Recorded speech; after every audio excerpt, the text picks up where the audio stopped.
घरगड्याचं काम करणारा मुलगा आज महाराष्ट्राच्या राजकारणात चर्चेचा विषय बनलाय। गरगडी धनंजय मुंडेंचा मित्र कसा झाला? जत्रेत सिनेमा दाखवणारा गोपीनाथ मुंडेंचा खास विश्वासू कसा बनला? वाल्मिक कराड सरेंडर झाल्यानंतर कोर्टाने काय निर्णय दिला आणि फडणवीसांनी कुणाला काय इशारा दिलाय? चला तर बघूयात। नमस्कार, मराठी मंडळीवर तुमच्या सगळ्यांचं स्वागत आहे। मूळचा परळी तालुक्यातील पांगरी गोपीनाथगड गावचा एक तरुण होता। वाल्मिक असं त्याचं नाव। शेतकरी कुटुंबात जन्मलेला वाल्मिकच्या घरची परिस्थिती हालाकीची होती। 10वी झाल्यानंतर महाविद्यालयीन शिक्षणासाठी तो परळीला आला। 2 पैसे मिळवण्यासाठी तो परळीतून VCR भाड्यानं आणून गावच्या जत्रेत सिनेमा दाखवायचा। त्यासाठी तो तिकिटाचे पैसे घ्यायचा। आर्थिक प्रगतीसाठी त्याचा हातपाय मारणं सुरू होतं। त्यावेळी वाल्मिक गोपीनाथ मुंडे यांचे विश्वासू फुलचंद कराड यांच्या संपर्कात आला। फुलचंद कराड यांनी त्याला गोपीनाथ मुंडे यांच्या घरी कामाला ठेवलं। घरात दूध, भाजीपाला, किराणा सामान आणायचं हे त्याचं काम होतं।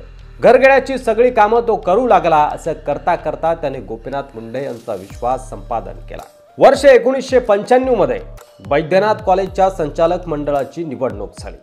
त्यावेळी अध्यक्ष निवडीच्या सर्वसाधारण सभेत हाणामारी झाली होती।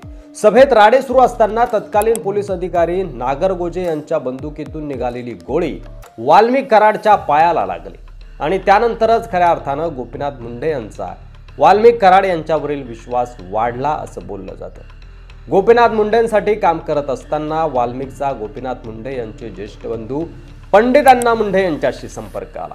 पंडित अण्णांचाही तो खास बनला। पंडित अण्णांचा मुलगा अर्थात धनंजय मुंडे यांच्याशी वाल्मिकचे सूर जुळले। दोघांची मैत्री झाली आणि पुढे धनंजय मुंडे यांनी गोपीनाथ मुंडेंची साथ सोडल्यानंतर वाल्मिक कराड धनंजय मुंडे यांच्या सोबत राहिला। राजकारणात त्याने चांगला जम बसवला। परळीत त्याची दहशत तयार झाली होती असं बोललं जातं आणि पुढे धनंजय मुंडे यांच्या सोबत वाल्मिक कराडची दोस्ती घट्ट होत गेली। मागच्या 10 वर्षात धनंजय मुंडे यांचं जिल्ह्याच्या राजकारणात वजन वाढल्यानंतर आपोआपच वाल्मिक कराडच्या शब्दालाही मान मिळू लागला। त्यातूनच पुढे बीड जिल्ह्याचा पोलीस अधीक्षक असेल, जिल्हाधिकारी असेल, हा कोण असावा हे ठरवण्यापर्यंत वाल्मिकची मजल गेली असं बोललं जातं। सर्व काही सुरळीत आणि हवं तसं सुरू असताना बीडच्या मस्साजोगचे सरपंच संतोष देशमुख यांचं अपहरण करून त्यांची हत्या करण्यात आली आणि यावरून राज्यात वातावरण चांगलंच तापलं। संतोष देशमुख यांच्या हत्या प्रकरणावरून वाल्मिकी कराडवर देखील आरोप करण्यात आले। खंडणी प्रकरणात देखील वाल्मिक कराडचं नाव आलं। संतोष देशमुख यांच्या हत्येनंतर अखेर घटनेच्या 22व्या दिवशी वाल्मिक कराड यांनी शरणागती पत्करली। तो पुण्यात CIDला शरण आला। वाल्मिक कराडच्या शरणागतीनंतर राजकीय वर्तुळात आता आरोप प्रत्यारोपाला उधाण आलंय।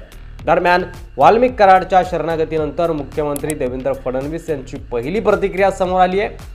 जे या प्रकरणात दोषी असतील त्या कुणालाच आम्ही सोडणार नाही असा इशारा यावेळी देवेंद्र फडणवीस यांनी दिलाय। संतोष देशमुख यांच्या कुटुंबाशी माझं फोनवर बोलणं झालंय। या घटनेत जे दोषी असतील त्या कुणालाच आम्ही सोडणार नाही। प्रत्येक दोषींवर कारवाई करणार। जाणीवपूर्वक हा तपास CID कडे वर्ग करण्यात आला आहे। ज्यांचा या घटनेत सहभाग आहे त्या प्रत्येकावर कारवाई होणार। आम्ही कुणालाही सोडणार नाही। मात्र ज्यांना यामध्ये राजकारण महत्त्वाचं वाटतं त्यांना ते लखलाभ असो असं देवेंद्र फडणवीस यांनी म्हटलंय।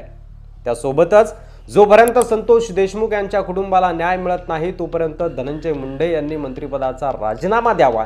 धनंजय मुंडेंकडे बीडचं पालकमंत्रीपद देऊ नये, कोणालाही द्या, पण जर या प्रकरणात देशमुख यांच्या कुटुंबाला न्याय द्यायचा असेल तर मुंडेंना पालकमंत्री देऊ नका अशी मागणी संभाजीराजे छत्रपती यांनी केली आहे। दरम्यान वाल्मिक कराड हा CIDला शरण आल्यानंतर आता कोर्टाने त्यांना 14 दिवसांची कोठडी सुनावलेली आहे। आता या प्रकरणात नेमका आणखी काय खुलासा लागतो आणि आरोपीला काय शिक्षा होते, संतोष देशमुख यांच्या कुटुंबियांना न्याय मिळतो का हे पाहणं महत्त्वाचं असणार आहे। यावर तुम्हाला काय वाटतंय तुमचं मत कमेंट बॉक्समध्ये लिहायला विसरू नका। व्हिडिओ जर आवडला असेल तर जास्तीत जास्त शेअर करा आणि मराठी मंडळीवर नवीन असाल तर सबस्क्राईब करायला अजिबात विसरू नका। धन्यवाद।